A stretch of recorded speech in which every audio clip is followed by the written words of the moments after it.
அதிகாரம் 9வது வசனம்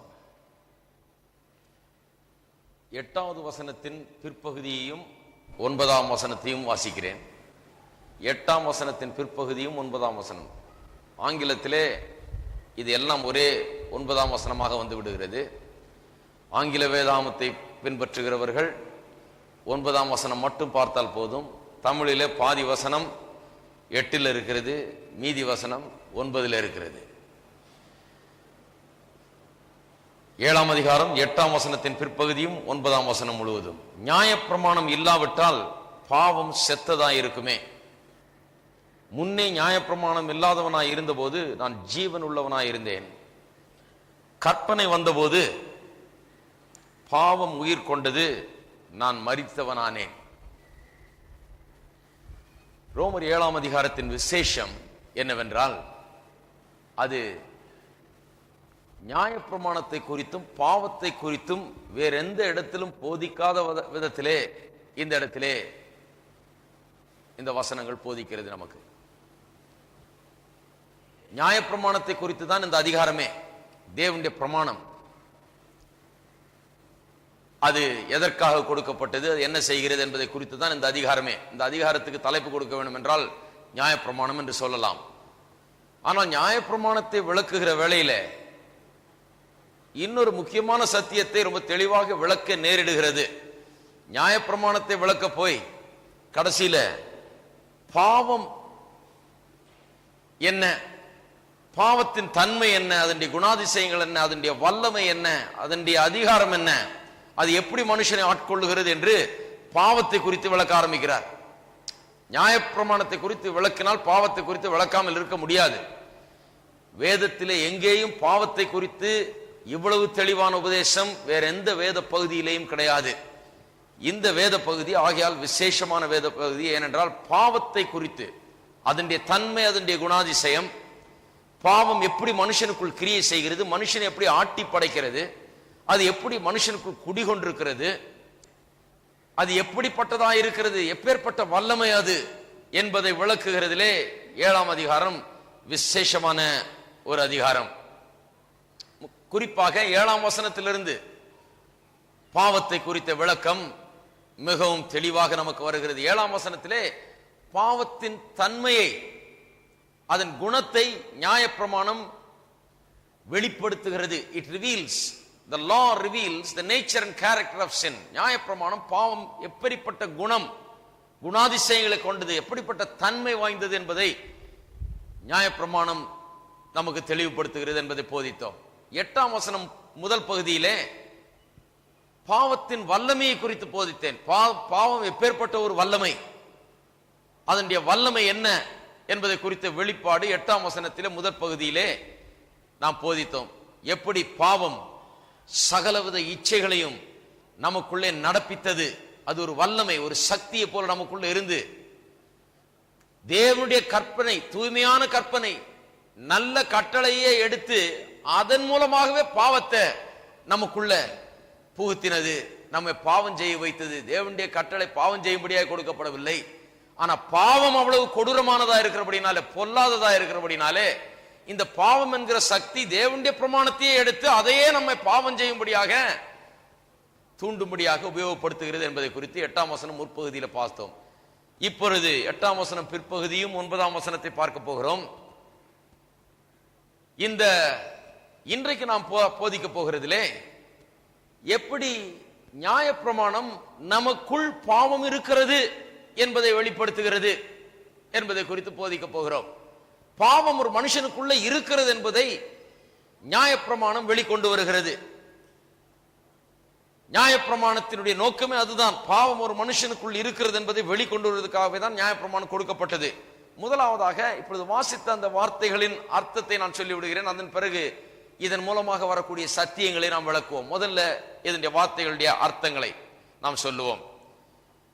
என்ன சொல்லுகிறார்? நியாயப்பிரமாணம் இல்லாவிட்டால் என்று சொல்லுகிறார். நியாயப்பிரமாணம் இல்லாவிட்டால் 9ஆம் வசனத்தில் சொல்லுகிறார், நியாயப்பிரமாணம் இல்லாதவனாய் இருந்த போது, when I was without the law, நியாயப்பிரமாணம் இல்லாவிட்டால், நியாயப்பிரமாணம் இல்லாதவனாய் இருந்த போது என்று சொல்லுகிறார். இதை நன்றாய் விளங்கிக் கொள்ள வேண்டும்.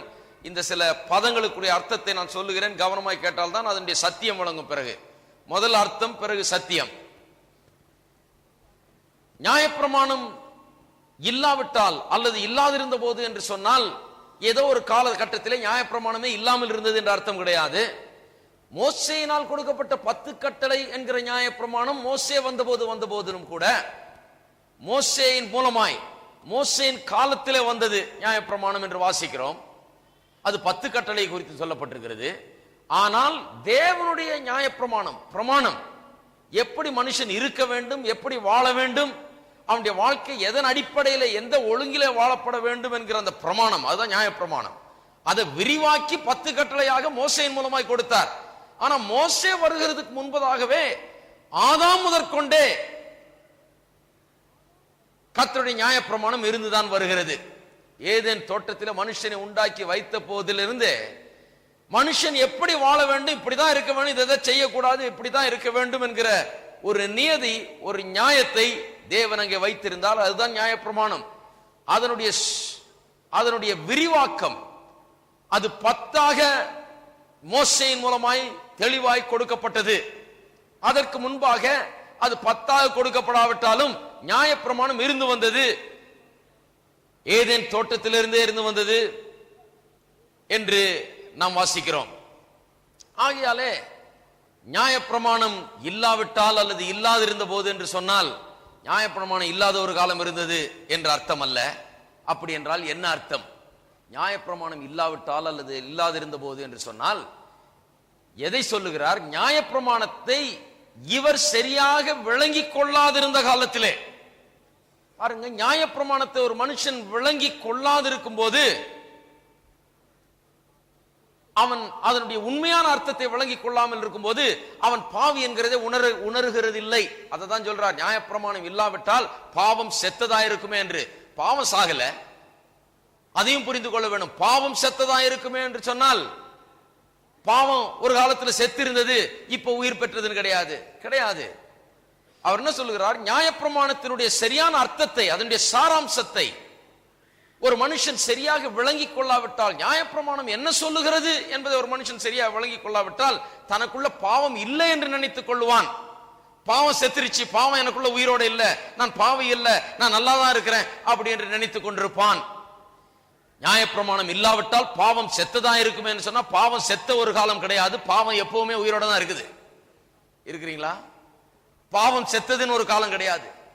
பாவம் செத்ததான் இருக்குமே என்று சொன்னால் பாவம் இருக்கிறது என்பதை உணராமல் அந்த உணர்வு செத்ததா இருக்கும். பாவம் எனக்குள் குடிகொண்டிருக்கிறதே, நான் பாவத்துக்கு அடிமையா இருக்கிறேனே, நான் பாவியா இருக்கிறேனே, பாவம் என்கிற சக்தி என்னை ஆட்டி படைக்கிறதே என்கிற உணர்வு ஒரு மனுஷனுக்கு இருக்காதான். எப்போ இருக்காது? கர்த்தருடைய நியாயப்பிரமாணத்தை அவன் தெளிவாய் விளங்கி கொள்ளாத வேளையிலே நான் பாவி என்கிற உணர்வு அவனுக்கு இருக்காது. பவுல் அப்போஸ்தலன் பாருங்க, அவர் சொல்றது ரொம்ப நமக்கு ஆழமாய் விளங்கி கொள்ள வேண்டும். அவர் நியாயப்பிரமாணத்திலே ஊர்னவர், பரிசேயர், நியாயப்பிரமாணத்தை கற்று அறிந்தவர், முதல் பக்கத்திலிருந்து கடைசி வரைக்கும் கரைச்சு குடிச்சவர், நியாயப்பிரமாணத்தை அதை கை கொண்டவர். அதுல சொல்லி எதெல்லாம் செய்யக்கூடாதுன்னு சொல்லியிருக்கோ அதெல்லாம் கை கொண்டு, எதெல்லாம் செய்யணும்னு சொல்லுதோ அதெல்லாம் செய்ய மிகுந்த முயற்சி எடுத்து எவ்வளவுக்கு எவ்வளவு கரெக்டா வாழணுமோ அப்படி வாழ்ந்த ஒரு மனுஷன். ஆனால் அவருடைய பிரச்சனை என்ன? அது எழுத்து புரிந்துகிட்டாரே ஒழிய அதுல என்ன சொல்லி இருக்கிறது என்பதை அவர் புரிந்து கொள்ளவில்லை. அதான் அவர் சொல்றார், நியாயப்பிரமாணம் இல்லாவிட்டால் பாவம் செத்ததா இருக்குமே. நியாயப்பிரமாணம் இல்லாத காலம் ஒண்ணு இல்லை, நியாயப்பிரமாணம் எப்பவுமே இருக்குது. ஆனா அது என்ன சொல்லுகிறது என்கிற அர்த்தம் ஒரு மனுஷனுக்கு விளங்காவிட்டால் அவனுக்குள் பாவம் இருக்கிறது என்கிற உணர்வு அவனுக்குள்ள இருக்காது. பாவம் செத்ததா இருக்குமே, அந்த விதத்துல பாவம் செத்ததா இருக்கும் என்று சொன்னார். அப்புறம் சொல்றார், கற்பனை வந்தபோதுனா கற்பனை ஏதோ ஒரு காலத்துல வந்தது, வந்த பிறகு பாவம் உயிர் கொண்டது. கற்பனை வந்தபோது பாவம் உயிர் கொண்டது என்று சொன்னால் பிரமாணம் ஒரு நாள், கற்பனை ஒரு காலத்தில் இல்லாமல் இருந்தது, ஆனா கற்பனை வந்த பிறகு பாவம் வந்தது என்கிற அர்த்தத்தில் நாம் எடுத்துக்கொள்ளக்கூடாது. எடுத்துக்கிட்டா எல்லாமே தப்பா போயிடும், கிறிஸ்தவ உபதேசமே தப்பா போயிடும். கற்பனை வந்த போது என்று சொன்னால் எந்த அர்த்தத்தில் கற்பனை வந்த போது என்று சொல்லுகிறார்? எனக்கு அது விளங்க ஆரம்பித்த போது, என்னுடைய உள்ளத்துக்கு அதனுடைய சத்தியம் வந்து எட்டின போது. நிறைய பேர் இன்றைக்கு சொல்லலாம், சத்தியத்தை கேட்கிறவர்கள் நிறைய பேர் சொல்லுவாங்க, ஐயா இந்த வசனம் எவ்வளவு நாளா கேட்டுட்டு இருக்கிறேன், அதை பற்றி இப்படி நினைச்சேன், அப்படி நினைச்சேன், இப்படி எல்லாம் நினைச்சேன்.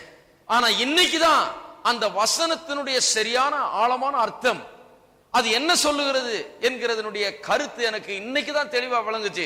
என்னுடைய மனதுக்கு இன்னைக்குதான் வந்து எட்டுச்சுன்னு சொல்லுவாங்க. அதைத்தான் இங்க சொல்றாரு. கற்பனை வந்த போதுன்னு சொன்னா ஏதோ ஒரு காலத்துல கற்பனை இல்லாமல் இருந்தது, அப்புறம் வந்த போது பாவம் உயிர் கொண்டதுன்னு கிடையாது. கற்பனை இல்லாத போது பாவம் செத்ததா இருந்ததுன்னு கிடையாது.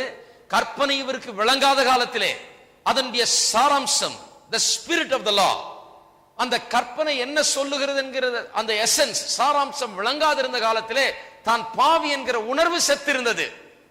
பாவம் சாகல, தான் பாவி, எனக்குள் பாவம் குடிகொண்டிருக்கிறது என்கிற உணர்வு இல்லாமல் இருந்தேன். ஆனா கற்பனை வந்தபோது என்னுடைய மனதுக்கு தேவனுடைய கற்பனையை குறித்த அறிவு வந்தபோது, சரியான அறிவு வந்தபோது, கற்பனை என்ன சொல்லுகிறது என்பது என்னுடைய மனதுக்கு வந்து எட்டின போது பாவம் உயிர் கொண்டது என்று சொல்லுகிறார். அப்ப பாருங்க, நன்றாய் சிந்தித்து பார்க்க வேண்டும். கற்பனை வந்து ஒரு மனுஷனுக்கு சரியாய் விளங்குகிற வரைக்கும் அவன் என்ன நினைச்சிட்டு இருக்கான்? நான் நல்லவன் தான், மற்றவர்களோட நான் யோக்கிய, அந்த எதிர் வீட்டுக்காரனை கூட நான் எவ்வளவு நல்லவன், அந்த கிறிஸ்தவனோட நான் எவ்வளவு நல்லவன், இந்த பிரசங்கியாரோட நான் எவ்வளவு நல்லவன், அவரை விட நல்லவன், இந்த அம்மாவை விட நல்லவன் நான் அப்படின்னு அப்படிதான் நினைக்கிறார்கள். ஏனென்றால் அவர்களுக்கு கற்பனை வழங்கவில்லை. கற்பனை வழங்கு சென்றால் அவர்கள் ஒருவரை ஒருவர் வைத்து எடை போட்டுக் கொண்டிருக்க மாட்டார்கள். தேவனுடைய கற்பனை விளங்கி கொண்டால் என்ன சொல்லுகிறதுன்னு விளங்கிட்டா உடனே நான் பாவி என்கிற உணர்வு வந்துவிடும், வராம இருக்க முடியாது. கற்பனை ஒரு மனுஷனுக்கு அவனுடைய கற்பனை, தேவனுடைய கற்பனையுடைய அர்த்தத்தை புரிந்து விட்டால் நான் பாவி என்கிற உணர்வு அவனை ஆட்டி படைத்து விடும். அவன் ரட்சிப்புக்காக ஏங்குவான், ஓடுவான், தேடுவான், அதை கண்டுபிடிப்பான். பாவி என்கிற உணர்வு அவனை விடாது. பாருங்க, சபையில் இருக்கலாம், கர்த்தருடைய வார்த்தையை கேட்கலாம், பவுல போல எல்லாத்தையும் படிச்சு நியாயப்பிரமாணத்தையே கரைச்சி குடித்து வேத புஸ்தகத்தையே படிச்சு ஆராய்ஞ்சு அதுல இருந்து பிரசங்கம் எல்லாம் பண்ணலாம். பண்ணியும் கற்பனையுடைய அர்த்தத்தை வழங்காமல் தான் பாவி என்கிறத உணராமல் இருக்கலாம். சொல்லி இருக்கிறேன்னு நினைக்கிற ஒரு பிரசங்கியார் 40 வருஷமா பிரசங்கம் பண்றார். எத்தனையோ ரேடியோ ஸ்டேஷன்ல பிரசங்கம் பண்ணார். நான் பைபிள் காலேஜில் படிச்ச காலத்துல எங்க பைபிள் காலேஜில் வந்து பிரசங்கம் பண்ணார். அவர் எனக்கு ஆச்சரியமா இருந்தது. கிழவனார், ரொம்ப 70 வயசுக்கு மேல, 75 வயசுக்கு மேல இருக்கும் அவருக்கு, ரொம்ப வயசானவர். ரொம்ப அருமையா பேசினார் பாருங்க. அவர் சொல்றாரு, 40 வருஷமா நான் பிரசங்கம், 40 வருஷத்துக்கு மேல நான் பிரசங்கம் பண்றேன். எத்தனையோ ரேடியோ ஸ்டேஷன்ல இந்த பிரசங்கங்கள் ஒளிபரப்பப்படுகிறது. ஆனால் 40 வருஷமா பிரசங்கம் பண்ண பிறகு நான் ரட்சிக்கப்பட்டேன். எனக்கு தூக்கி வாரி போட்டுச்சு. இப்படிலாம் கூட இருக்குதா உலகத்துல? நான் நினைச்சிட்டு இருந்தேன், எப்படி ரட்சிக்கப்படாத ஆள் பிரசங்கம் பண்ணும்.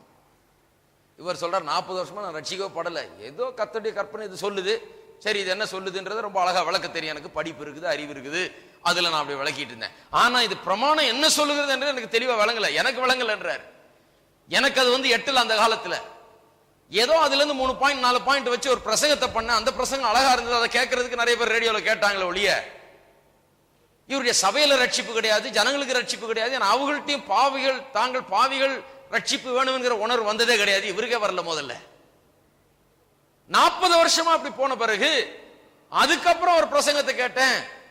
அதுக்கப்புறம் தான் தேவனுடைய கற்பனைக்கு என்னை ஒப்பிட்டு பார்க்கும் போது நான் பாவி என்பதை உணர்ந்தேன், எனக்கு ரட்சிப்பு தேவை என்கிறத உணர்ந்தேன்னு சொல்லுகிறார். அதைத்தான் அப்போஸ்தலன் பவுல் சொல்லுகிறார். இங்க அவருடைய அனுபவத்தை சொல்லுகிறார். நியாயப்பிரமாணம் இல்லாவிட்டால் பாவம் செத்ததா இருக்கும். நியாயப்பிரமாணத்தை குறித்த சரியான அறிவு இல்லாவிட்டால் பாவம் இல்லை என்று நினைத்துக்கொண்டு நான் சரியா இருக்கிறேன்னு நினைத்துக்கொண்டு வாழ்வேன். கற்பனை வந்த போது பாவம் உயிர் கொண்டது. அந்த நியாயப்பிரமாணத்தின் அர்த்தம் எனக்கு விளங்கின உடனே நான் பாவின்றது எனக்கு விளங்கி விட்டது என்று சொல்லுகிறார். அப்ப பாவம் சாகல, நியாயப்பிரமாணம் இல்லாமலும் இல்லை. நியாயப்பிரமாணம் எப்பவுமே இருக்குதுதான், ஆனா மனுஷனுக்கு விளங்கல. பாவமும் எப்பவுமே உயிரோட தான் இருக்குது. ஆனால் அந்த பாவி, நான் பாவி, என்னை பாவம் என்கிற சக்தி ஆட்கொள்ளுகிறது என்ற உணர்வு மனுஷனுக்கு இல்லாமல் இருந்தது. அதை எது அந்த உணர்வை உண்டாக்குகிறது மனுஷனுக்குள்ள? தேவனுடைய கற்பனை வந்து ஒரு மனுஷனுக்கு விளங்குகிற போது, தேவனுடைய கற்பனை என்ன சொல்லுகிறது என்பது ஒரு மனுஷனுக்கு கண்கள் திறக்கப்படுகிற போது அவனுக்கு பாவம் அவனுக்குள்ளாக உயிர் கொள்ளுகிறது. உயிர் கொள்ளுகிறதுனா என்ன? திடீரென்று நான் பாவி என்று உணர்கிறான். பாவம் செத்ததுன்னா எந்த அர்த்தத்தில் செத்தது என்று சொன்னேன்? பாவம் தனக்குள்ள இருக்குது, என்னை ஆட்டி படைக்குது, எனக்குள்ள குடிகொண்டிருக்கிறது, நான் அதுக்கு அடிமை என்கிற உணர்வு இல்லாமல் இருந்தது. பாவம் உயிர் கொண்டது. கற்பனை வந்த போது பாவம் உயிர் கொண்டது என்று சொன்னால் அதே விதத்துல தான் அதை வியாக்கியானம் பண்ண வேணும். செத்ததுன்னு சொன்னா அந்த பாவம் எனக்குள்ள குடிகொண்டிருக்கிறது என்கிற உணர்வு இல்லாமல் இருந்தது. உயிர் கொண்டது என்று சொன்னால் இப்ப அந்த உணர்வு எனக்குள்ள வந்து விட்டது. அதை தான் சொல்றார் அப்போஸ்தலனாகிய பவுல். முன்ன பாவம் என்கிற உணர்வு எனக்குள்ள இல்லாமல் இருந்தது, இப்போ நான் பாவி என்கிற உணர்வு எனக்குள்ள வந்து விட்டது. ஒரு உதாரணம் சொல்றேன் பாருங்க, நல்லா விளங்கும். அநேகர் பாருங்க இந்த உலகத்தில் வாழுகிறார்கள், தாங்கள் பாவி என்று உணர்கிறது இல்லை. என்ன கேட்டா நீங்க போய் பாவின்னு பிரசங்கம் பண்ணா கல்லெடுத்து அடிப்பாங்க. யார பாவின்னு சொன்ன? இந்த கிறிஸ்தவர்களுக்கு வேற வேலையே இல்லை, பாவி பாவி பாவின்னு சொல்லிட்டு திரிகிறாங்க, எல்லாரையும் பாவி பாவின்றாங்க அப்படின்னு கோபிக்கிறார்கள். அவர்களுக்கு தாங்கள் பாவி, தங்களுக்குள் பாவம் இருக்கிறது, பாவம் தங்களை ஆட்டி படைக்குது, ஒரு சக்தி இவர்களை ஆளுகிறது என்கிறது அவர்கள் அறிகிறது இல்லை. ஏன் அறிகிறது இல்லை? அவர்களுக்கு தேவனுடைய கற்பனை என்ன சொல்லுகிறது என்கிறது இன்னும் விளங்கவில்லை. பாருங்க, உதாரணம் சொன்னா நமக்கு நல்லா விளங்கும். கார்ல இந்த காலத்தில் வர்ற காருங்க பாருங்க, அது ஸ்டார்ட் ஆயிருக்கும் போது கூட அதனுடைய என்ஜின் சத்தம் சரியா கேட்க மாட்டேங்குது. சில நேரத்தில் அப்படியே நின்றுட்டு இருப்போம் எங்கேயாவது ரெட் லைட்ல, திடீர்னு நமக்கே சந்தேகம், கார் ஓடுதா இல்லையா அப்படிங்கிற சந்தேகம். அவ்வளோ குவைட்டா ஓடுது இப்போ கார். என்ஜினுக்கு அபார சக்தி இருக்குது இப்போ, ஆனா சத்தமே ரொம்ப குறைச்சிட்டாங்க. முந்த லொடபட லொடபடன்னு இங்கிருந்து 4 வீட்டுக்கு கேட்கும் கார் ஓடுதுங்கிறது. சத்தம் அதிகம் இருந்தது, வல்லமை குறைவா இருந்தது காருக்கு. இப்ப பவரை ரொம்ப அதிகரிச்சுட்டு சத்தத்தை ரொம்ப குறைச்சிட்டாங்க. குவைட்டா இருக்கு, உள்ள இருக்க ஆளுக்கே ஒன்றும் தெரியல கார் ஓடுதா என்னன்னே தெரியல. பாவம் என்கிற சக்தி அது போல பாருங்க, அந்த என்ஜின் மாதிரி அதில் நிறைய வல்லமை இருக்குது, நிறைய பவர் இருக்குது. அதுல அந்த என்ஜின்ல எவ்வளவு மேடுனாலும் ஏறும், எவ்வளவு பெரிய மவுண்டன் மலை மேல ஏற சொன்னாலும் ஏறும், காடு மேடுகள்லையும் போகும், எவ்வளவு உயரமும் போகும், எவ்வளவு தூரமும் போகும், எவ்வளவு வேகமும் போகும். அவ்வளவு வல்லம் அந்த என்ஜினுக்குள்ள இருக்குது, அந்த அபார சக்தி அந்த என்ஜினுக்குள்ள இருக்குது. ஆனா அது ரொம்ப குவைட்டா ஓடுது. அது ஓடுற குவைட்னஸ் பார்த்தா இதுக்குள்ள இவ்வளவு சக்தி இருக்குமான்றது தெரியாது. பாவம் மனுஷனுக்குள்ள இருக்கிறது அப்படிதான். அது அந்த என்ஜினை போல அபார சக்தி, மனுஷனை ஆட்டி படைக்கக்கூடிய சக்தி, மனுஷனை ஆளுகிற சக்தி, அவனை ஒன்றுமில்லாமல் ஆக்கக்கூடிய சக்தி, அழிக்கக்கூடிய சக்தி, மனுஷனை நரகத்துக்கு தள்ளக்கூடிய சக்தி, மனுஷனை பலவிதமான கெட்ட பழக்கத்துக்கும் பலவிதமான காரியங்களுக்கு அடிமைப்படுத்தக்கூடிய சக்தி குவைட்டா இருக்குது. அது இருக்கிறத பார்த்தா ஜனங்களுக்கு புரியுறது இல்ல, அது இல்லைன்னு நினைச்சிட்டு இருக்காங்க. எனக்குள்ள எங்க பாவம் இருக்கு, சும்மா பாவம் பாவம் பிரசங்கம் பண்றீங்க, என்னையா பாவம் பாவம்னு சொல்றீங்க, எனக்கு ஒன்னும் பாவம் இருக்கிற மாதிரி தெரியலையே, எனக்கு ஒன்னும் அந்த மாதிரிலாம் ஆசாபாசங்கள்லாம் இருக்கிற மாதிரி தெரியலையே, எனக்குள்ள அப்படிப்பட்ட தீய சக்தி ஒண்ணு இருக்கிற மாதிரி தெரியலையே, என்ன அப்படி ஒரு வல்லம் ஆட்டி படைக்கிற மாதிரி தெரியலையே, எனக்குள்ள அப்படி இருக்கிற மாதிரி தெரியல, நான் எவ்வளவு நல்லவன், நான் எவ்வளவு யோக்கியமானவன் அப்படிதான் எண்ணுகிறார்கள். இந்த பாவத்தினுடைய சக்தி அந்த சைலண்டான என்ஜினை போல குவைட்டா ஆடிட்டு இருக்குது உள்ள. அது எப்ப வெளிப்படுகிறது? அக்சலரேட்டர்னு ஒண்ணு இருக்குது, அதை மிதிச்சாதான் கார் போகுது. அது எவ்வளவு மிதிக்கிறோமோ அவ்வளவு வேகமா போகும். இந்த கற்பனை என்கிறது இந்த அக்சலரேட்டரை மிதிக்கிற மாதிரி. இவ்வளவு நாள் அக்சலரேட்டர் மிதிக்காம இருந்தது, கற்பனை விளங்கின உடனே காலை வச்சு அக்சலரேட்டர் மிதிக்கிற மாதிரி, ஸ்கூட்டர்ல திராட்டில் கொடுக்கிற மாதிரி. அதான் கற்பனை. கற்பனை வந்த போது பாவம் உயிர் கொண்டது என்று சொன்னா, கற்பனை வந்த உடனே தான் எனக்கு தெரிஞ்சது, ஐயோ இவ்வளவு பெரிய சக்தி, இவ்வளவு பெரிய சக்தி என்னை ஆண்டு கொண்டிருக்கிறது, இவ்வளவு பெரிய தீய சக்தி, கொடூரமான சக்தி என்னை பிடித்து ஆட்டி படைத்துக் கொண்டிருக்கிறதே என்கிற உணர்வு மனுஷனுக்குள்ள உண்டாகிறது இல்லையா? நிறைய பேருக்குள்ள இன்னைக்கு அப்படிதான் சைலண்ட் என்ஜின் பாட்டு குவைட்டா ஓடி இருக்காங்க. எனக்கு அதெல்லாம் ஒண்ணு இல்லைங்க, நான் எப்பவுமே நல்லவனா தான் இருந்திருக்கிறேன். பாவம் பெரிய சக்தின்றீங்க, அது நாட்டி படைக்குதுன்றீங்க, எனக்கு கொடூரமான சக்தின்றீங்க, இது என்ன அழிவுக்கு தள்ளுதுன்றீங்க, நரகத்துக்கு கொண்டு போகுதுன்றீங்க. அதெல்லாம் எனக்கு உணர முடியலையே. உணர மாட்டீங்க. எப்போ உணர்வீங்க? தேவனுடைய கற்பனை என்னங்கிற விளங்குகிற போது. கற்பனை வந்த போது பாவம் உயிர் கொண்டது. திடீரென்று பாவத்தை குறித்த ஒரு பெரிய அறிவு உண்டாகிறது. ஏன் அது உண்டாகிறது? கற்பனை வந்த போது அது உண்டாகிறது என்று பவுல் அப்போஸ்தலன் சொல்லுகிறார். பிறகு சொல்லுகிறார், முன்னே நியாயப்பிரமாணம் இல்லாதவனாய் இருந்த போது நான் ஜீவன் உள்ளவனாய் இருந்தேன். பாருங்க, வேதம் சொல்லுது எல்லாரும் பாவத்தில் பிறந்தோம், எல்லாரும் பாவத்துக்கு அடிமையா இருக்கிறோம். அது மட்டும் இல்லாமல் எபேசியர் 2ஆம் அதிகாரத்தில் சொல்லப்பட்டிருக்கிறது, எல்லாரும் செத்து இருக்கிறோம், பாவத்தில் செத்து இருக்கிறோம்.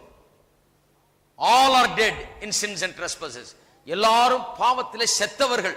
இந்த உலகத்தில் பிறந்த எல்லாருமே பாவத்தில் செத்தவர்கள். அவர் உயிரோடு இருக்கிறவர்கள் ஜீவன் உள்ளவர்கள் வேதம் சொல்லல, செத்தவர்கள் சொல்லி இருக்குது. ஆனா இங்க பவுல் அப்போஸ்தலன் சொல்லுகிறாரு, நியாயப்பிரமாணம் இல்லாதவனா இருந்த போது நான் ஜீவன் உள்ளவனாய் இருந்தேன்.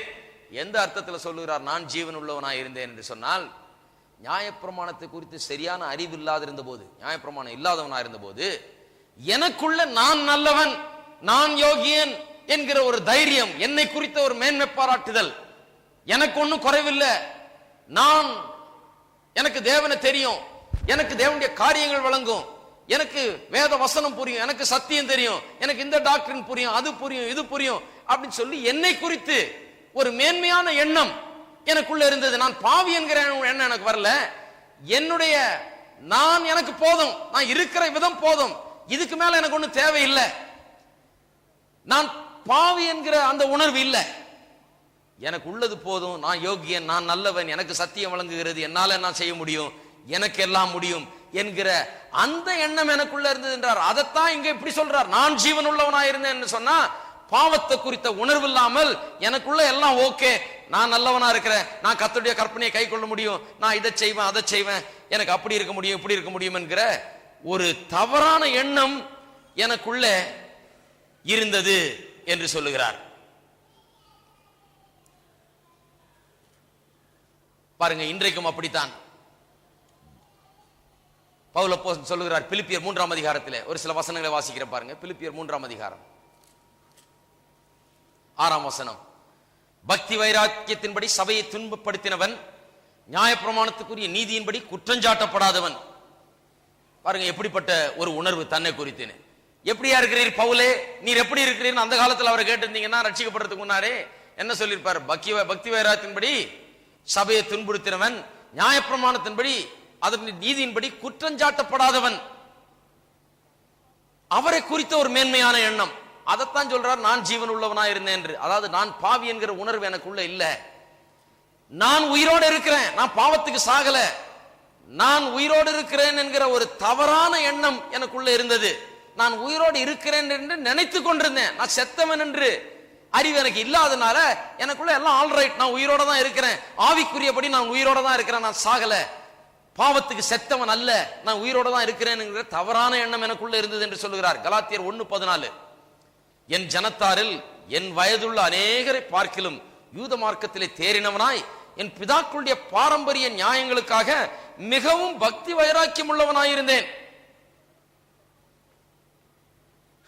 அதுதான் நான் ஜீவன் உள்ளவனாயிருந்தேன்றதுக்கு அர்த்தம். அதாவது நான் பாவி என்கிற உணர்வு இல்லை, எனக்கு பக்தி இருக்குது, நான் ரொம்ப நல்லவன், நான் கரெக்டா வாழுகிறவன், நான் ரொம்ப யோகியன், என்னால் எல்லாம் முடியும், நான் ஒரு காலம் இந்த தீங்கெல்லாம் செய்ய மாட்டேன், எனக்குள்ள இந்த பாவ சோதனை எல்லாம் எனக்கு ஒன்றும் கிடையாது அப்படிங்கிற அப்படி ஒரு எண்ணம்.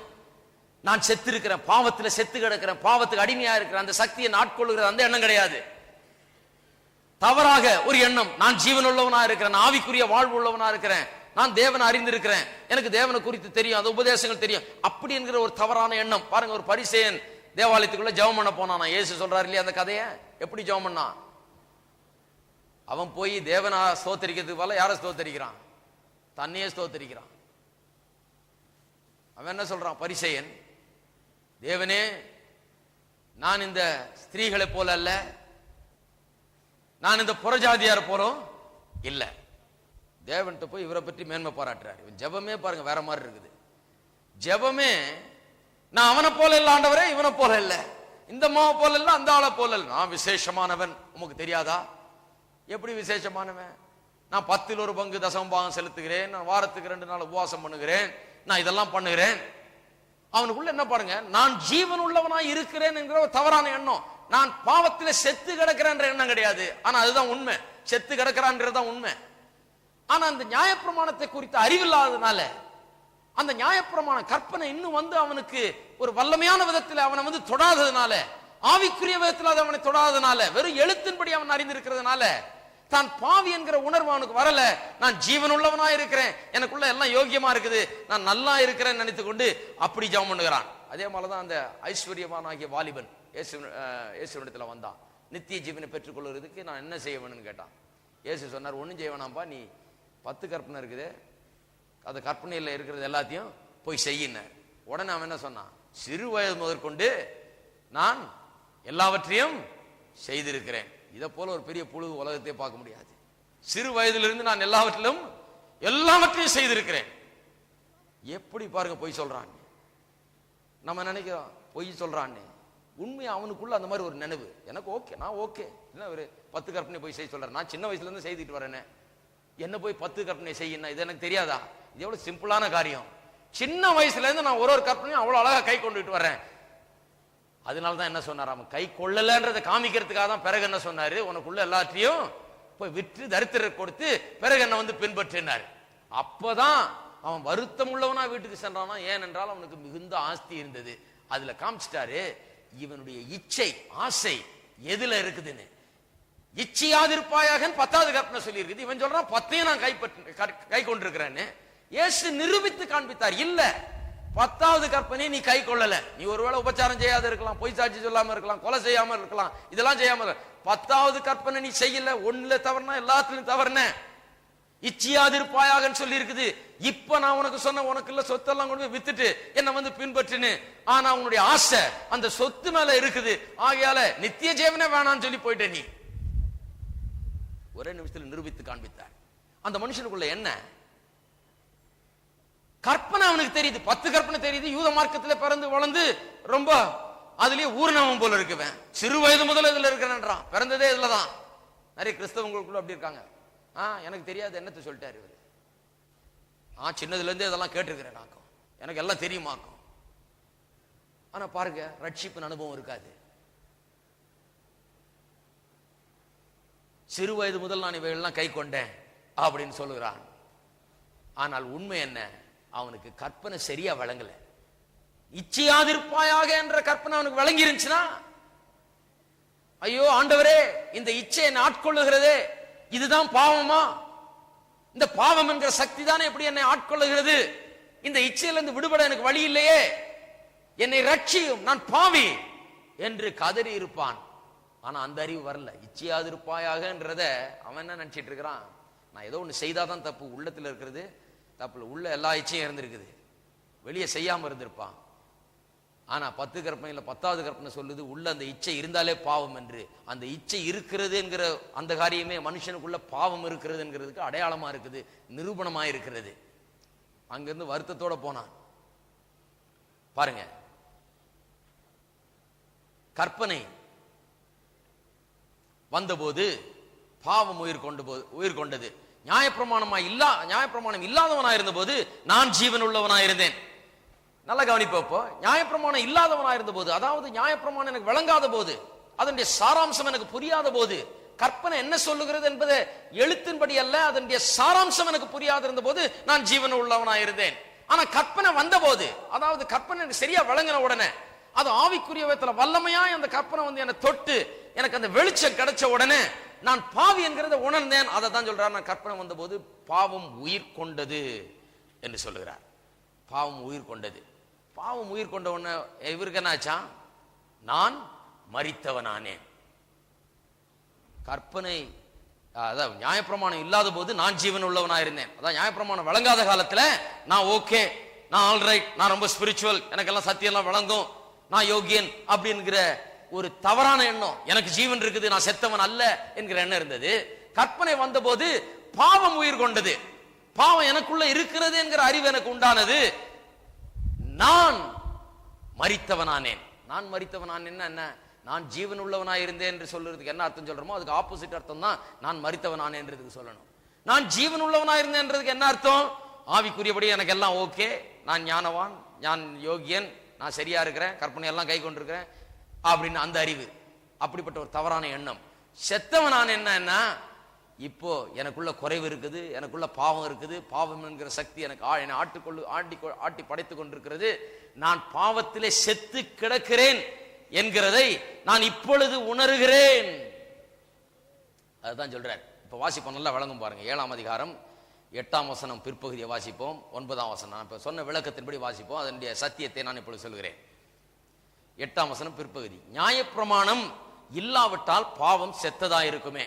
அதாவது நியாயப்பிரமாணம் ஒரு மனுஷனுக்கு சரியா வந்து அதனுடைய முழு அர்த்தத்தோடு வந்து விளங்காவிட்டால் அவன் பாவம் இல்லை என்று நினைத்துக் கொண்டிருப்பான். பாவம் செத்துருச்சு, எனக்குள்ள பாவம் இல்லை அப்படிங்கிற எண்ணம் உடையவனா இருப்பான். பாவம் செத்ததா இருக்குமே.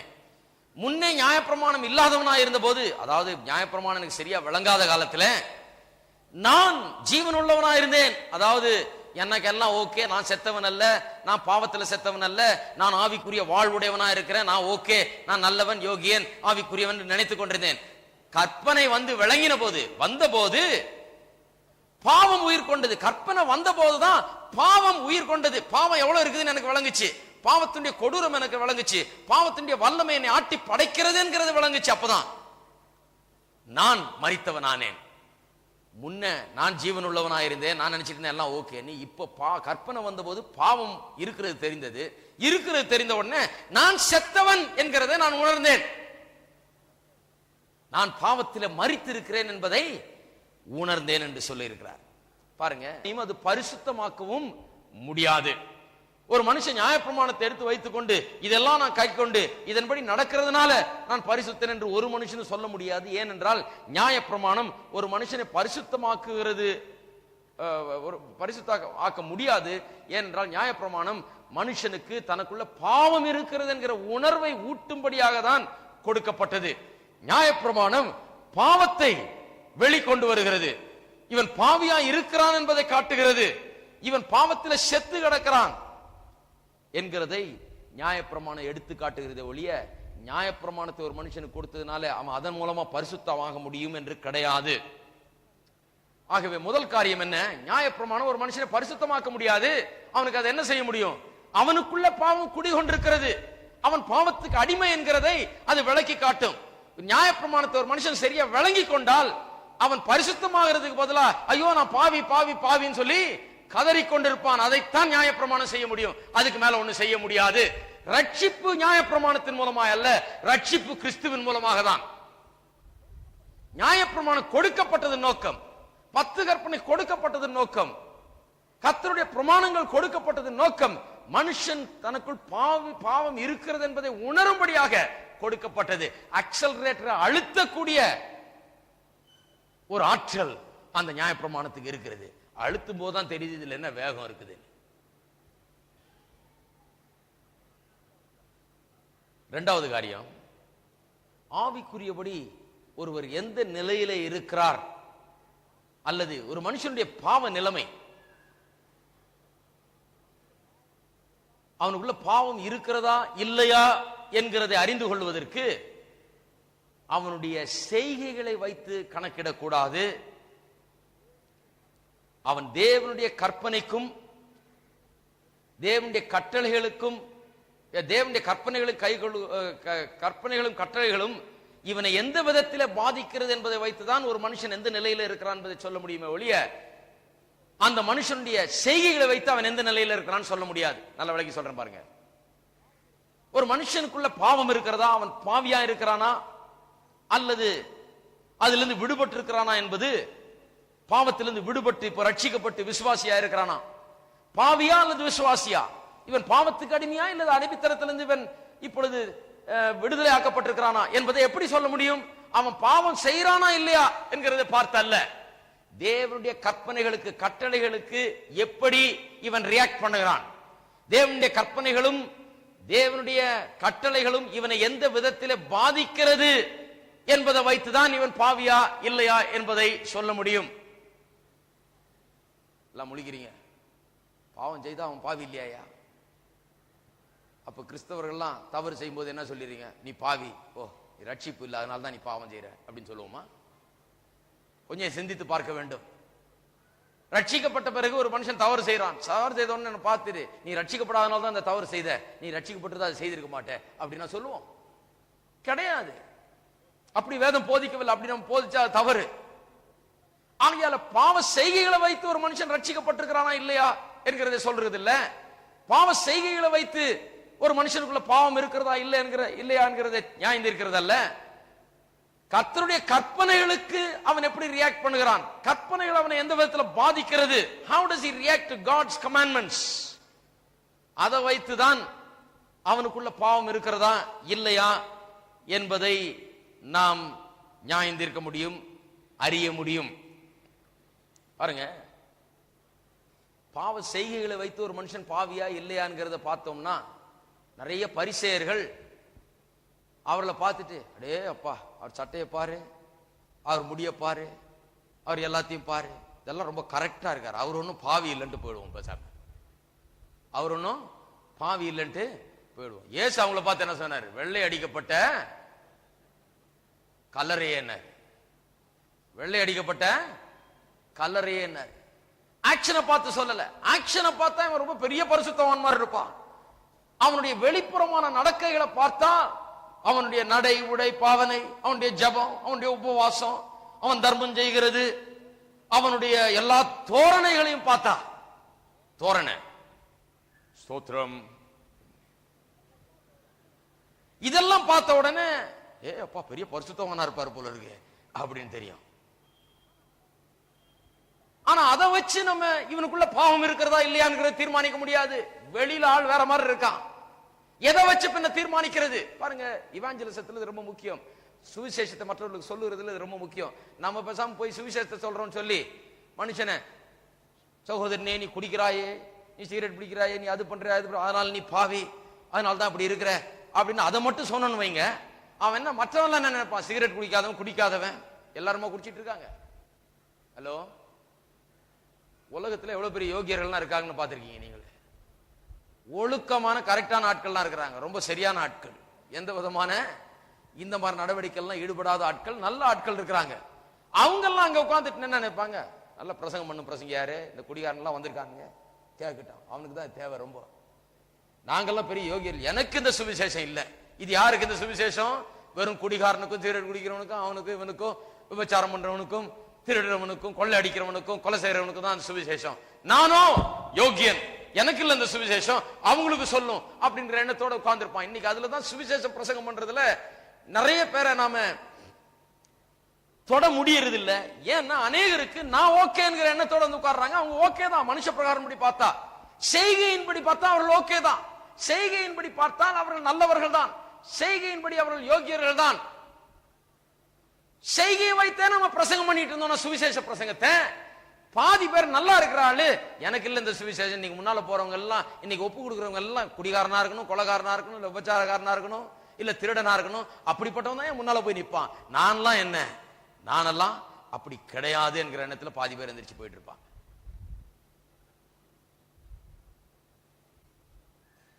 இன்னைக்கு இந்த மீதி பாதி பேர் தான் ரட்சிக்கப்படுறாங்க. ஏன்னா முக்காவாசி பேரு ரட்சிக்கப்பட்ட பிறகு அவங்க சொல்றாங்க இல்லையா, நான் இப்படி இருந்தேன் அப்படி இருந்தேன், இன்னைக்கு ரட்சிக்கப்பட்டேன். நல்லதுதான். ஆனா ரட்சிப்பு, சுவிசேஷம் என்கிறது எல்லாருக்கும் தேவை. எல்லா மனுஷனும் பாவி.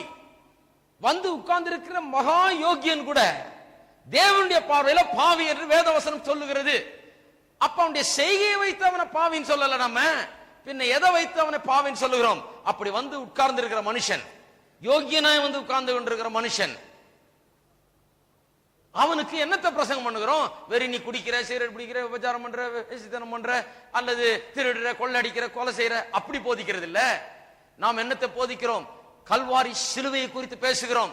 சிலுவையை குறித்து பேச உடனே அவனுக்கு உட்கார முடியல. ரொம்ப யோகியர்களுக்கெல்லாம் கூட உட்கார முடியாது. ஏன்னா சிலுவை வந்து அன்கம்ஃபர்டபிள் ஆகுது ஆள. சிலுவை என்ன சொல்லுது? எந்த மனுஷனும் யோகியம் கிடையாது. இயேசு சிலுவையில சாகலனா, தேவன் இயேசுவின் பேர்ல பாவத்தை வைத்து அவர் மீது தண்டனையை ஊற்றலனா, தேவன் தன்னுடைய கோவாக்கினாலே இயேசுவை பட்சித்து போடவில்லை என்றால் எந்த மனுஷனுக்கும் பாவ மன்னிப்பு கிடையாது, எந்த மனுஷனுக்கும் ரட்சிப்பு கிடையாது என்பதை சிலுவை அறிவிக்கிறது. சிலுவையை பற்றி நம்ம போதிக்கும் போது என்ன ஆட்டோமேட்டிக்கா சொல்றோம்? நம்ம எல்லா மனுஷரும் பாவி, இதை தவிர ரட்சிப்பின் வழியே கிடையாது, ஒருவரும் யோக்கியம் கிடையாது, ஒருவரும் நீதிமான் அல்ல, ஒருவனும் ஆவிக்குரிய வாழ்வு பெற்றவன் அல்ல, ஒருவனும் தேவனுக்கு முன்பாக நிற்க தகுதியற்றவன் அல்ல. சிலுவையும் சிலுவையில சிந்தப்பட்ட ரத்தமுமே ஒவ்வொரு மனுஷனையும் தகுதிப்படுத்துகிறது என்று சொல்லுகிறோம். அப்படி சொல்லும் போது என்ன ரியாக்ஷன் மனுஷனுக்குள்ள? மனுஷன் வந்து என்ன, அது இயேசுவின் ரத்தம் என்னுடைய பாவத்தை கழுவணுமா, இல்லைன்னா எனக்கு ரட்சிப்பு கிடையாதான், என்ன விளையாட்டா இருக்கு, நான் எவ்வளவு பெரிய யோகியன் அப்படின்னா அவனுடைய ரியாக்ஷனை பாருங்க. அப்படின்னு அவனுக்குள்ள பாவம் இருக்கிறதுனால தான் அந்த ரியாக்ஷன்.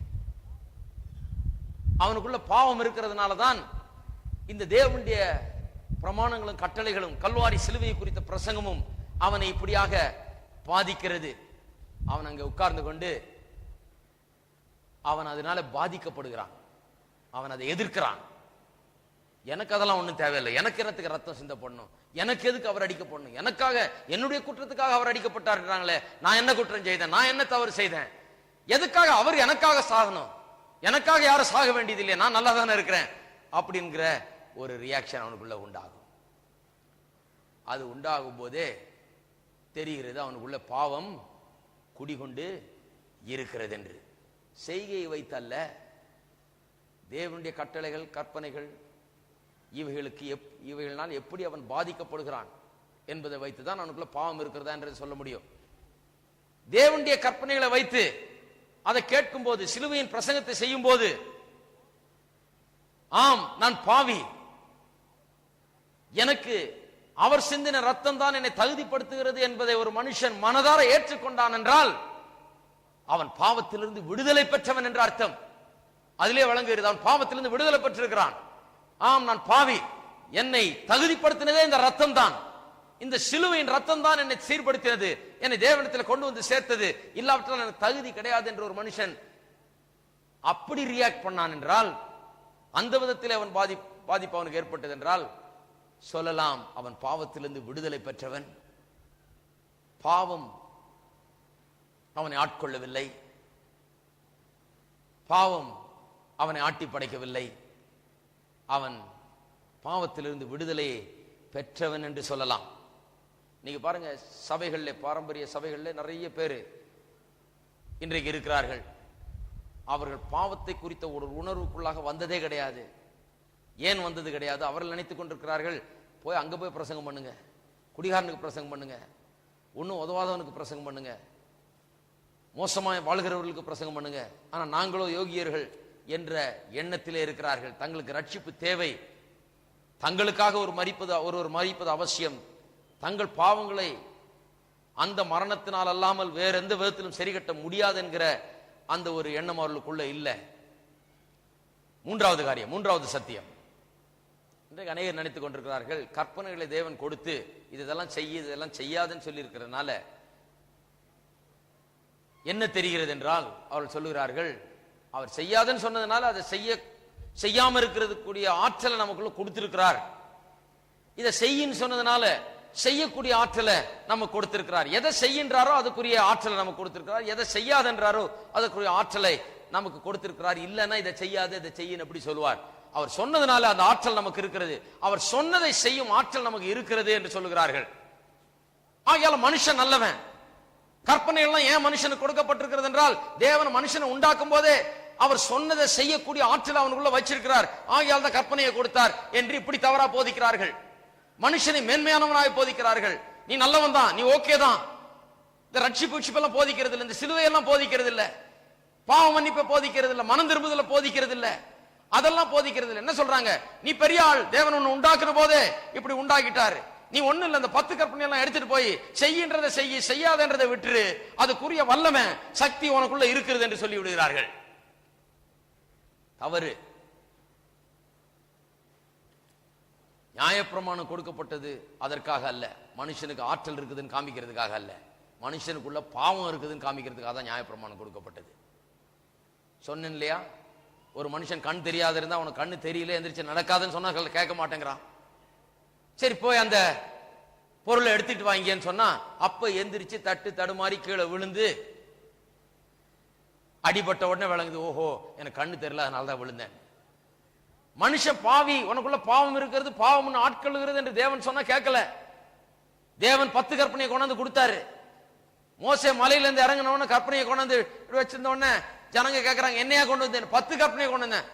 இவ்வளவு தானா, சீக்கிரம் கொடு, இதெல்லாம் எடுத்துட்டு போய் கடை நாங்க செய்ய ஆரம்பிச்சிடுறோம். நாங்க கொஞ்ச நேரத்தில் பாத்தீங்கன்னா மோங்கப்புறம் விழுந்து கிடக்குறான், பாவி பாவி பாவின்னு கத்துக்கிட்டு. அவனுக்குள்ள ஒரு அசட்டு தைரியம், இதெல்லாம் செய்திடலாம், இதெல்லாம் பெரிய காரியம் அப்படிங்கிற ஒரு தன்னை குறித்த ஒரு மேன்மையான எண்ணம்.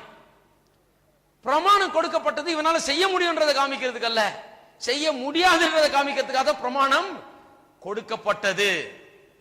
இல்லைன்னா அது கொடுக்கப்பட்டிருக்காது. அது கொடுக்கப்பட்டது நோக்கமே மனுஷன் பாவி என்கிறதை எடுத்து காண்பிக்கிறதுக்காக தான். ஆகையால பிரமாணம் கொடுத்ததுனால அதை கை கொள்ளுகிறதற்கு சக்தி நமக்குள்ள இருக்கிறது என்று சொல்லுகிறது தவறு. நான்காவது, அநேகர் தங்களுக்குள்ளே பாவம் இல்லை என்று சொல்லிக் கொள்ளுகிறார்கள். நான் சொன்னேன் இல்லையா, யோகியர்கள், சன்மார்க்க நெறியில வாழுகிறவர்கள், நல்லவர்களாய் வாழுகிறவர்கள், இந்த உலகத்தின் வழக்கத்தின்படி சில காரியங்களை செய்யாதவர்கள், குடிக்காதவர்கள், சிகரெட் பிடிக்காதவர்கள் அல்லது மற்ற மோசமான காரியங்களை செய்யாதவர்கள், அவர்கள் தங்களுக்குள்ள பாவம் இல்லை என்று சொல்லிக் கொள்கிறார்கள். ஒரு பிரசங்கம் பண்ணிட்டு இருந்தாராம். ஒரு அம்மா வந்து பிரசங்கம் பண்ணி முடிச்சோன்னு ஒரு அம்மா வந்து கேட்டாங்களாம், ஐயா என்ன பாவம் பாவம்ன்றீங்க, சோதனைலாம் வரும், உன்னை சோதிக்கும், சோதனைகள் வந்து உன்னை இழுக்குமாக்கும், உன்னை பாவம் செய்ய வைக்குமாக்கும் இப்படிலாம் சொல்றீங்க. அந்த அம்மா சொன்னாங்களாம், எனக்கு அந்த மாதிரி ஒண்ணுமே இல்லையா, எனக்கு பாவம் வந்து என்ன ஒருபோதும் சோதிக்கிறது இல்லை, அந்த பாவ சோதனைகள்லாம் எனக்கு இல்லை, நீங்க என்ன பேசுறீங்கன்னு எனக்கு ஒன்றும் தெரியல, என்ன பாவம், என்ன சோதனை, என்ன ஈர்ப்பு, என்ன கவர்ச்சி அந்த பாவத்துல, எப்படி என்ன இழுக்குது, என்ன எப்படி சோதிக்குது, என்ன எப்படி விழ வைக்குது, எனக்கு ஒன்றும் புரியல, எனக்கு அதெல்லாம் கிடையாதுன்னாங்களாம். அப்படி நிறைய பேர் இருக்கிறாங்க. தங்களுக்குள்ள பாவம் இல்லை, எனக்கு இதெல்லாம் ஒன்றும் பிரச்சனை இல்லை, இந்த சோதனை எல்லாம் எனக்கு கிடையாது, இதெல்லாம் சும்மா பாவம் சோதனை, இது பாவத்தில் உள்ள வல்லம் இருக்குது, எனக்கு இழுத்துருது, என்ன விழ வைக்குது, இதெல்லாம் என்ன என்று சொல்லுகிறேன். எனக்குள்ள பாவம் இல்லை என்று சொல்லிக்கொண்டு அநேகருக்கு நான் யோகியனா வாழுகிறேன், நான் நல்லவனா இருக்கிறேன் என்று அநேகம் பேர் சொல்லுகிறார்கள். ஆனால் அவருடைய பிரச்சனை என்ன, தேவனுடைய கற்பனை அவர்கள் சரியாக விளங்கி கொள்ளவில்லை. அதுதான் அங்க அர்த்தம். எனக்குள்ள பாவம் இருக்கிற மாதிரியே தெரியல, எனக்கு ஒன்றும் சோதனை எல்லாம் ஒரு பிரச்சனையே இல்லைன்னு யாராவது வந்து சொன்னாங்கன்னா தேவனுடைய கற்பனை அவளுக்கு விளங்கவில்லை என்று அர்த்தம். அந்த ஐஸ்வர்யவான் வாலிபன மாதிரி, நான் சிறு வயது முதல் இதெல்லாம் கை கொண்டிருக்கிறேன் அப்படிங்கிற ஆள் மாதிரி, அவங்களுக்கு இன்னும் விளங்கல பிரமாணம். விளங்குனா முழங்கால் போட்டுருவாங்க. கற்பனை என்ன சொல்லுகிறதுன்னு புரிந்து கொண்டால் முழங்கால் போட்டு கண்ணீர் விட்டு, ஆண்டவரே என்னை காப்பாத்தும், நான் பாவி, எனக்கு இதுல இருந்து விடுதலை கிடையாது, வேற வழியில கிடையாது, நீர் என்ன விடுதலை ஆக்கும் சொல்லி கேட்பார்கள். விளங்காதனாலதான் எனக்கு என்னங்க பாவம், எனக்கு என்ன சோதனை, எனக்கு ஒண்ணும் கிடையாது, எனக்கெல்லாம் இதெல்லாம் ஒண்ணும் கிடையாதுன்னு சொன்னாங்கன்னா அந்த ஐஸ்வர்யவானாகிய வாலிபனை ஞாபகம் வச்சு கொள்ளுங்க. சிறு வயது முதல் நான் கை கொண்டேன் எல்லா கற்பனைன்னு சொல்லி அவனே தான், அந்த கதையை தான். அப்புறம் டிராஸ்டிக்கா ஏதாவது பண்ணி காமிச்சாதான் அவங்களுக்கு வழங்கும், ஓஹோ எனக்குள்ள இருக்குது போல இருக்கு. ஐந்தாவது காரியம், ஒருவன் ஆவிக்குரிய வாழ்வை பெறுவதற்கு முதல் படி என்ன, தான் பாவத்திலே செத்து கிடக்கிறான் என்கிறதை ஒத்துக்கொள்வதுதான். பாவத்தில் செத்து கிடக்கிறான் என்கிற உணர்வு முதல்ல வரணும். செத்தவனுக்கு தான் உயிர்த்தெழுதல், சாகாதவன் எப்படி உயிர்த்தெழ வைக்க முடியும்? நான் செத்துட்டேன், பாவத்தில் செத்து கிடக்கிறேன், எனக்கு உயிர்த்தெழுதல் தேவை என்று ஒரு மனுஷன் விசுவாசிக்க வேண்டும். நான் செத்து கிடக்கிறேன் அந்த உணர்வுக்குள்ள ஒரு மனுஷன் வர வேண்டும். அதைத்தான் நியாயப்பிரமாணம் செய்கிறதாம். அதாவது நியாயப்பிரமாணம் நியாயப்பிரமாணத்தை பற்றி சில காரியங்கள்லாம் சொன்னாரு. சிலர்லாம் கோபித்துக்கிட்டாங்க, என்ன நியாயப்பிரமாணத்தை எப்படி சொல்லிட்டாரு அவரு, நியாயப்பிரமாணம் ஒரு மனுஷனை நீதிமானாக்க முடியாதுன்றாரு, பரிசுத்தமாக்க முடியாதுன்றாரு, நியாயப்பிரமாணம் அப்படி செய்ய முடியாது இப்படி செய்ய முடியாது, என்னத்துக்கே நியாயப்பிரமாணம் கொடுத்தாரு, நியாயப்பிரமாணத்தை கீழ்த்தரமா பேசிட்டாரு அப்படின்னு கோபித்துக் கொள்கிறார்கள். இவர் சொல்லுகிறார், அதை கோபித்துக் கொள்வார்கள் என்கிறத அறிந்து இவர் சொல்லுகிறார், நியாயப்பிரமாணம் கொடுக்கப்பட்டது நோக்கமே இதுதான். ஒரு மனுஷன் பாவத்தில் செத்து கிடக்கிறான் என்கிற உணர்வை அவனுக்குள்ள ஏற்படுத்த வேண்டும். அவன் பாவத்துக்கு அடிமையா இருக்கிறான், பாவம் அவனை ஆட்டி படைக்கிறது என்கிற உணர்வை அவனை ஏற்படுத்துறதுக்காக தான் அந்த நியாயப்பிரமாணத்தை தேவன் கொடுத்தார். அவன் செத்து இருக்கிறான் உணர்வு வந்த உடனே உயிர்த்தெழுதல் தேவை என்கிற உணர்வு தானா வரும் அவனுக்கு.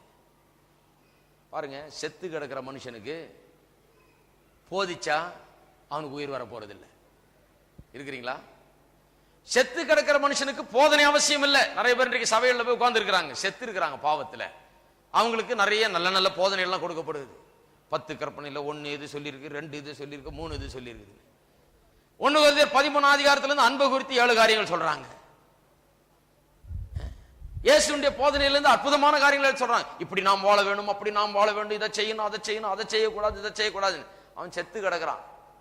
செத்து கிடக்கிறவனுக்கு வச்சு கொஞ்சம் யோசித்து பாருங்க, ஒரு செத்த பணத்தை இங்க வச்சுக்கிட்டு நான் உபதேசம் பண்ணிட்டு இருந்தேன்னா என்ன மாதிரி பைத்தியக்காரங்க இருக்க முடியாது. வெறும் ஒரு பணம் இருக்குது, நான் நின்று 1 கொரிந்தியர் 13 அதிகாரம் திருப்புவோம். 13 அதிகாரத்தில் அன்பை குறித்து 7 காரியம் சொல்லப்படுன்னா செத்த பணம் பணமாக தான் இருக்கும். அது ஒன்றும் எந்திரிக்க போறதில்லை, இந்த அன்பை பற்றி ஒன்றும் செய்ய போறதில்லை. மனுஷன் பாவத்தில் செத்து கிடக்கிறான்.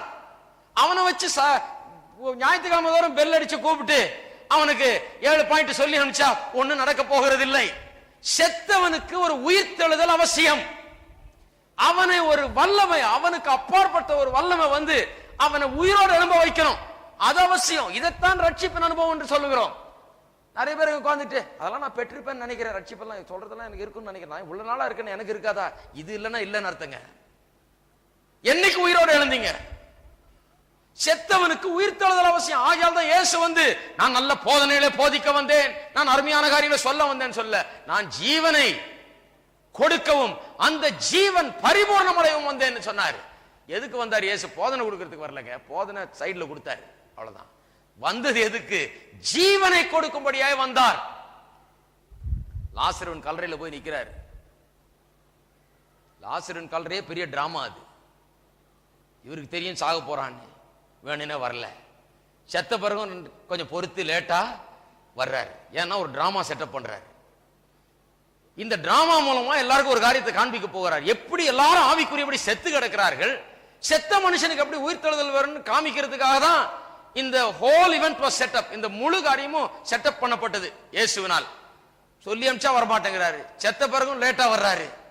4 நாள் பொறுத்து வந்துவிட்டு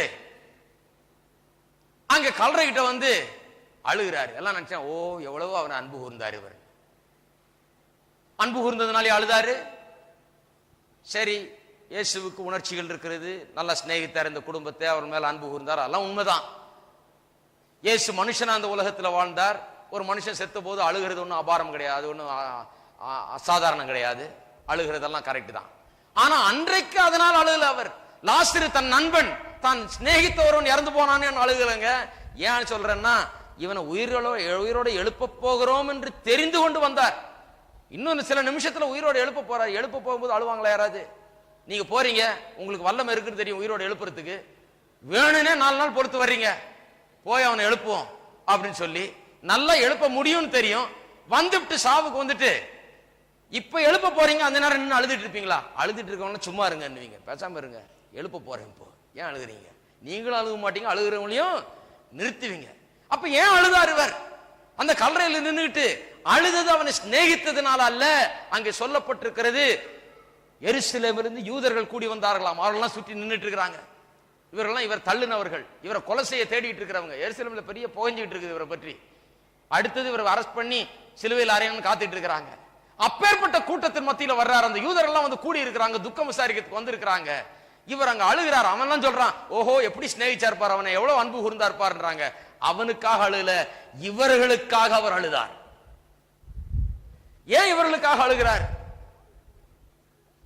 ஏனென்றால் இவர்கள் ஆவிக்குரியபடி செத்து இருக்கிறார்கள், ஆனா செத்தோன்றதை உணர மறுக்கிறார்கள். ஆவிக்குரியபடி செத்து இருக்கிறார்கள், செத்தோம் என்றதை ஏற்றுக்கொள்ள மறுக்கிறார்கள். ஆவிக்குரியபடி செத்து பாவத்தில் செத்து கிடக்கிறார்கள், ஆனால் நாங்கள் நீதிமான் என்று சொல்லிக் கொள்கிறார்கள். அவர்களுக்காக அழுகிறார். ஏன் அவர்களுக்காக அழுகணும்? வேற ஒன்றும் செய்ய முடியாது, அவர்கள் மனசை மாத்திர முடியாது. அவரு தான் செத்திருக்கிறேன்னு ஏற்றுக்கொள்ளாத ஒரு மனுஷனை ஏற்றுக்கொள்ள வைக்க முடியாத ஆண்டவரால. பாருங்க, மனுஷனுக்கு சித்தம் என்கிறத தேவன் கொடுத்துட்டார். சித்தம் கொள்ளுகிற ஆற்றல், ஒரு காரியத்தை தெரிந்தடிக்கக்கூடிய ஆற்றலை கொடுத்துட்டார். அதை தேவன் நம்ம இடத்துல இருந்து எடுத்து போட்டார்னா நான் மனுஷனாவே இருக்க முடியாது. நம்ம இடத்துல இருந்து சித்தம் கொள்ளுகிற ஆற்றலை எடுத்து போட்டால் மனுஷனாவே இருக்க முடியாது. சித்தம் கொள்ளுகிற ஆற்றலை எடுத்து போட்டா நம்ம அவர் சொல்றதெல்லாம் பேசாம செய்ய போறோம். வேற வழியே கிடையாது, சித்தமே கிடையாது நமக்கு. பேசாம அவர் சொல்றதெல்லாம் செய்துகிட்டே இருக்க போறோம். ஆனா அவர் சொல்லுகிறதே நம்முடைய சித்தத்தோடு சேர்த்து, நமக்கு அது கடினமா இருந்தாலும் இல்ல அவருடைய சித்தத்தை தான் நான் செய்ய போகிறேன்னு சொல்லி செய்யறதுனாலதான் அங்கே அதுலதான் மனுஷ தன்மை விளங்குகிறது. பாருங்க, சித்தம் கொள்ளுகிற ஆற்றல் அவர் எடுக்கல, அதை அப்படியே வச்சிருக்கிறார். நம்ம எல்லாருக்கும் ஒரு சித்தம் இருக்குது. நாம் எதை வேணா தெரிந்து கொள்ளலாம். ஜீவனை தெரிந்து கொள்ளலாம், மரணத்தை தெரிந்து கொள்ளலாம், நல்லதை தெரிந்து கொள்ளலாம், கெட்டதை தெரிந்து கொள்ளலாம். அதை தேவன் மாற்றம் போறதில்லை. நம்ம கேட்கிறாரு, நம்ம கூப்பிடுறாரு, நம்ம உணர்த்துகிறாரு, வசனத்தை சொல்லுகிறாரு, நாம் தெரிந்து கொள்ள வேணும். அதனால தான் சொல்றாரு, ஜீவனை மரணத்தை உனக்கு முன்னால வைத்தேன், ஜீவனை தெரிந்து கொள் என்று சொல்றாரு. தெரிந்து கொள்ள வேண்டிய பொறுப்பு நமக்குள்ள இருக்கிறது, தேவனிடத்தில் இல்ல. நம்ம வந்து கழுத்தை பிடிச்சிட்டு இழுத்துட்டு வந்து இதைத்தான் நீ தெரிந்து கொள்ளணும் அப்படின்னு தேவன் சொல்ல போறதில்லை. ஆகையால் தான் அவர் அவனை பார்த்து அழுகிறார். இவ்வளவு சொல்லிட்டேன், எருசலேமே எருசலேமே, கோழி தன் குஞ்சுகளை சேர்ப்பது போல எத்தனை தடவை சேர்க்க உன்னை பார்த்துட்டேன், ஆனால் நீயோ இணங்க மறுக்கிறாய். புத்தி வரமாட்டேங்குது, சத்தியத்தை அறிந்து கொள்ளுகிற அறிவு வரமாட்டேங்கிறது, அந்த இணக்கம் தாழ்மை வரமாட்டுகிறது, நான் பாவத்துல செத்து கிடக்கிறேன் என்ற எண்ணம் வரமாட்டேன்னு சொல்லி எருசலேமை பார்த்து அழுதார். ஏன்? சொல்ல சொல்ல நான் பாவி இல்லை, நான் யோகியன்னு சொல்லி போற மக்களை தேவனே ஒன்றும் செய்யவே முடியாது. தேவன் அழுகிறதுனா அது ஒண்ணுக்கு தான் அழுவார், வேற எதுக்கும் அழுக வேண்டியதே இல்லை. அவர் வானத்தையும் பூமி உண்டாக்குனவர், எல்லாத்தையும் மாற்றக்கூடியவர், எல்லா அற்புதத்தையும் செய்யக்கூடியவர், என்னத்தை வேணா அவர் செய்ய முடியும். அவர் அழுகிறது ஒன்றே ஒன்று, அழிந்து போகிற மக்களுக்காக தான் அழுகிறார். இன்றைக்கு விசுவாசிகள் அழுகிறதும் அதுக்காக தான். எதுக்கு? அழிந்து போகிற ஜனம், கிறிஸ்துவை அறியாமல் அழிந்து போகிற ஜனங்களுக்காக தான் நாம் கண்ணீர் விடுகிறோம். வேற எதுக்கு நம்ம கண்ணீர் விட வேண்டிய அவசியமே கிடையாது. சாவுக்கு மரணத்துக்கு பயந்து நாம் கண்ணீர் விடல, ஏன்னா செத்த நேரம் மோட்சம், அதுக்கெல்லாம் கண்ணீர் கிடையாது. எதுக்கு நாம் கண்ணீர் விடுறோம்? உண்மையான நம்முடைய கண்ணீர் எதற்கென்றால், இன்றைக்கு இயேசு அல்லாமல் பாவத்தில் செத்து கிடக்கிறவர்கள், அப்படியே மடிந்து போகிறவர்கள், அவர்களுக்காக கண்ணீர் விடுகிறோம். அங்க வந்து கல்லறையில் நின்றுகிட்டு எல்லாம் சூழ்ந்து நிக்கிறாங்க, ஜெபம் பண்றாரு. என்ன ஜெபம் பண்றாரு? பிதாவே, என்னுடைய ஜெபத்தை நீர் எப்போதும் கேட்கிறீர், நான் பண்றதுக்கு முன்னாலே நீர் அதை கேட்டுறீர், எனக்கு தெரியும், எப்போதும் அதை கேட்கிறீர், ஆனா இவங்களுக்காக நான் ஜெபம் பண்றேன்றாரு. இங்க நின்றுட்டு இருக்காங்களே, இவங்க கேட்கும்படியாக நான் ஜெபம் பண்றேன்னு சொன்னார். சொல்லி ஜெபம் பண்ணிட்டு லாசருவே எழுந்திரு என்றார். அவன் எழுந்து வருகிறான். ஒரு பெரிய ஆடியோ விஷுவல் டெமான்ஸ்ட்ரேஷன் மாதிரி பாருங்க. அந்த காலத்தில் பள்ளிக்கூடத்தில் எனக்கு ஞாபகம் இருக்குது, எனக்கு நான் படித்த பள்ளிக்கூடத்தில் ஆடியோ விஷுவல் ஹால்னு வச்சுருந்தாங்க. கிளாஸில் சொல்லி தருவாங்க, அப்புறம் கூட்டு போய் ஆடியோ விஷுவல் ஹாலில் உட்கார வச்சு படம் காமிப்பாங்க. என்ன கற்றுக்கிட்டோமோ அதே மூவியாக காமிப்பாங்க, இல்லை ஸ்லைடாக காமிப்பாங்க. காமிக்கும்போது அது கற்றுக்கொள்கிறது ரொம்ப தீவிரமாக அதை கற்றுக்கொள்ளலாம், நல்லா கற்றுக்கொள்ளலாம், நல்லா விளங்க ஆரம்பிச்சிருது படமாக அதை பார்க்கும்போது. புத்தகத்தில் படித்தது, லெக்சரில் கேட்டது, அங்கே போய் பார்க்கும்போது தெளிவாக விளங்கிடுது. இவ்வளோ நாள் சொல்லிட்டே வர்றாரு, செத்து கிடக்கிறோம், நாம் ஜீவனை பெற வேணும்னு. இன்னைக்கு ஆடியோ விஷுவல் டெமான்ஸ்ட்ரேஷன். அந்த காலத்தில் மூவியும் கிடையாது, ஸ்லைடும் கிடையாது. அதனால தான் இப்படி ஒரு மூவி ஷோ மாதிரி காமிச்சாருங்க. அந்த கல்லறையில் இருந்து ஆசிரியவே எழுந்திருன்றார். அவன் எழுந்து வருகிறான். என்னத்தை காண்பிக்க விரும்பினாரு? இந்த மனுஷன் எழும்புறது பெரிய காரியம் கிடையாது, நீங்கள் ஒவ்வொருவரும் பாவத்தில் செத்து கிடக்கிறீர்கள், நீங்கள் எழுந்திருக்க வேண்டும் இந்த மரணத்தில் இருந்து. அதைத்தான் காமிக்க விரும்பினார். எழுந்தவன் கட்டுகளோடு இருக்கிறான். அந்த மரணத்தின் சேலை துணியில சுத்தி வச்சிருக்கிறாங்க, எம்பாம் பண்ணி கட்டுகளோட வந்து நிற்கிறான். கட்டு அவளுங்கன்றார். என்னத்தை காண்பிக்கிறார்? நான் உயிரை கொடுக்க வந்தேன், ஜீவனை கொடுக்க வந்தேன், சரீர பிரகாரமா மட்டுமல்ல, ஆவிக்குரியபடி. அது ரொம்ப முக்கியம். ஆவிக்குரிய ஜீவனை, மரித்தவனை உயிரோடு எழுப்புறது போல பாவத்தில் செத்து கிடக்கிறவர்களுக்கு ஆவிக்குரிய ஜீவனை அளிக்க வந்தேன். பாவ கட்டுகளை, பாவ சங்கிலிகளை அறுக்க வந்தேன், விடுதலையாக்க வந்தேன் என்கிறத தெளிவாக ஜனங்கள் மத்தியிலே அன்றைக்கு எடுத்து காண்பித்தார். வேதம் சொல்லுது, அன்னைக்கு அதை பார்த்துட்டு அநேக பேர் அவர் மேல விசுவாசித்தாங்க. மீதி பேர் என்ன பண்ணா, அப்பவும் போய் எருசலேமுக்கு திரும்பி போய் இவர் எப்படி கொலை செய்யலாம், இவரை எல்லாம் பின்பற்றுறாங்க, இவர் வேற மரித்தோரை வேற உயிரோடு எழுப்பிட்டாரு, இவர் என்ன செய்யலாம் என்று தேடிக்கொண்டிருந்தார்கள். பாருங்கள், பாவத்தில் மனுஷன் செத்து இருக்கிறான் என்கிற அறிவு வந்தால் அவனுக்கு நம்பிக்கை உண்டு. அவன் பிழைக்க முடியும், அவன் உயிரோடு எழுப்பப்பட முடியும், அவன் ஆவிக்குரிய ஜீவனை பெற முடியும். நியாயப்பிரமாணம் அதை தான் செய்து. கர்த்தருடைய கற்பனைகள் பாவம் இருக்கிறது என்பதை காண்பிக்கிறது, நாம் செத்தவர்கள் என்று உணர வைக்கிறது. பாவம் நமக்குள் குடிகொண்டிருக்கிறது, ஆட்கொண்டிருக்கிறது என்கிறதை உணர வைக்கிறது. அந்த உணர்வு ரொம்ப அவசியம். அந்த உணர்வு வந்துட்டா ஆவிக்குரிய ஜீவனும் விடுதலையும், பாவத்திலிருந்து விடுதலையும் நமக்கு உண்டு. அந்த உணர்வு வந்துட்டா நாம் அந்த வாசலுக்கு வந்து விட்டோம். பாவத்திலிருந்து விடு என்கிற அந்த வாசலுக்கு நாம் வந்து விட்டோம். அந்த உணர்வு வரவில்லை என்றால் பாவத்தில் அடிமைகளாக நாம் இருக்கிறோம், பாவத்துக்கு இன்னும் கட்டுப்பட்டிருக்கிறோம். அந்த உணர்வு என்னைக்கு வந்ததோ அன்றைக்கே வெளிச்சத்தின் வாசலுக்கு நாம் வந்து இருக்கிறோம். எல்லாரும் எழுந்து நிற்போம். மேதன கேட்டால் நான் காரணம் சொல்வேன், என் பாவம் நீங்கிற்றே. வந்தென்னை நோக்கி எங்கே நீங்கிற்றென்றால் தெம்பாய் நீங்கிற்றென்பே. அதை கல்வாரியின் ரத்தத்தாலே மூடியாச்சுதே, அவை வானம் பூமி போல நீங்கிற்றே. அன்பர் மறதி கடலுள்ளே ஆழ்ந்தது நன்றே, ஆமே சுத்தமானேன். கர்த்தர் ஆசீர்வதிப்பார். அதை கல்வாரியின் ரத்தத்தாலே மூடியாச்சுதே, அவை வானம் பூமி